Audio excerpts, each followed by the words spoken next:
Hello everyone, I am Niharika. Once again welcome to my channel. Today I am going to explain question number 5 of exercise 2.5 of Maths NCERT book. So let's get started. So factorize the following. So यहाँ पे आपको 2 parts दिए हैं इस question में, आपने इन्हें factorise करना है. मतलब इस बार आपको रिजल्ट दिया गया है, आपने इस बार इस रिजल्ट को फैक्टराइज करना है इनटू टर्म्स, राइट. सो बिना कोई देर करे हुए करते हैं अपने क्वेश्चन को start. So let's get started. So यहाँ फर्स्ट पार्ट है 4x² plus 9y² plus 16z² plus 12xy minus 24yz minus 16xz. जो आइडेंटिटी आपने अपने पिछले क्वेश्चन में यूज करी थी उसी आइडेंटिटी को यहाँ पे हम यूज करेंगे, which is a plus b plus c का whole square which is equal to a² plus b² plus c² plus 2ab plus 2bc plus 2ac, right. But यहाँ पे फर्क सिर्फ इतना है कि आपको रिजल्ट गिवन है, मतलब आपको क्वेश्चन इस फॉर्म में गिवन है, आपने आंसर लाना है इस फॉर्म में, राइट. सो इस फॉर्म में कैसे आएगा, पहले हमें एबीसी की वैल्यू चाहिए होगी. तो एबीसी की वैल्यू हमें स्टार्टिंग की 3 टर्म से ही पता लग जाती है.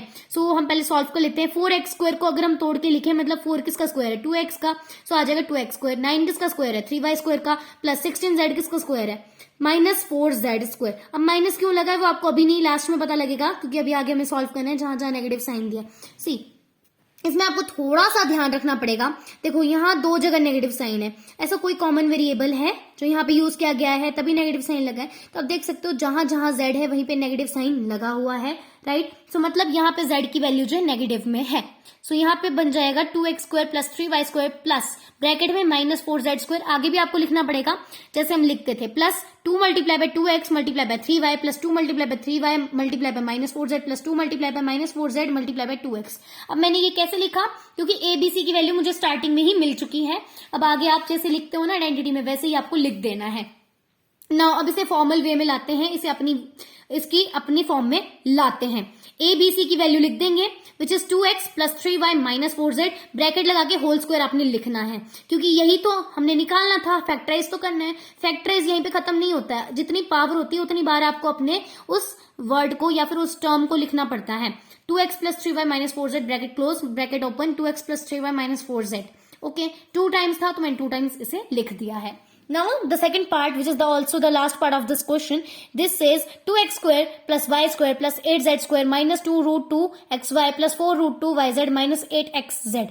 सेम आइडेंटिटी का यूज करते हो, इसे भी हम सॉल्व कर लेंगे, बट यहाँ थोड़ा सा रूट का प्रॉब्लम है, आपको पता होना चाहिए कौन सा डिजिट में रूट का यूज होगा. सो यहाँ पे आपको 2x² गिवन है and plus y² plus 8z². अब इनको हम कैसे लिख सकते हैं, सी आप देख सकते हो 2 तो किसी का भी स्क्वायर नहीं है, राइट. मतलब यहाँ पे रूट का यूज किया गया होगा, तो इसलिए यहाँ पे रूट 2 लिख देंगे. अभी आप साइंस पे मत जाओ, माइनस पॉजिटिव वगैरह साइन पे मत जाओ, वो अभी हम देख लेंगे कहाँ कहाँ यूज होना है. तो चलो उसी को निकाल लेते हैं. आप देख सकते हो नेगेटिव यहाँ 2 टर्म्स के साथ लगा है, तो यहाँ पे कोई कॉमन वेरिएबल है, x आपका कॉमन वेरिएबल है. जहां जहां x लगा है वहीं पे नेगेटिव साइन का यूज किया गया है, मतलब आपकी x की वैल्यू नेगेटिव में है. साथ ही साथ आपके पास 2 दिया था, 2 तो किसी का भी स्क्वायर नहीं बट रूट 2 का है.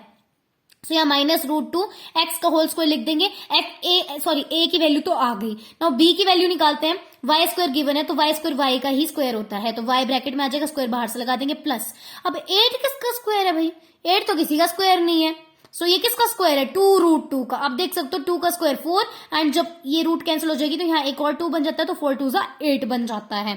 सो 2 रूट 2 z का होल स्क्वायर, मतलब ये डिजिट आपकी z की वैल्यू है, मतलब आपकी c की वैल्यू है 2 रूट 2 z. सो हमारे पास इन तीनों की वैल्यू आ गई, तो आगे हम लिख सकते हैं easily 2 multiply by minus root 2x multiply by y plus 2 multiply by y multiply by 2 root 2z and the last term will be 2 multiply by 2 root 2z multiply by minus root 2x. आपको बस starting इन 3 terms की value चाहिए होती है, उसके बाद तो आपका इजीली सॉल्व हो जाएगा.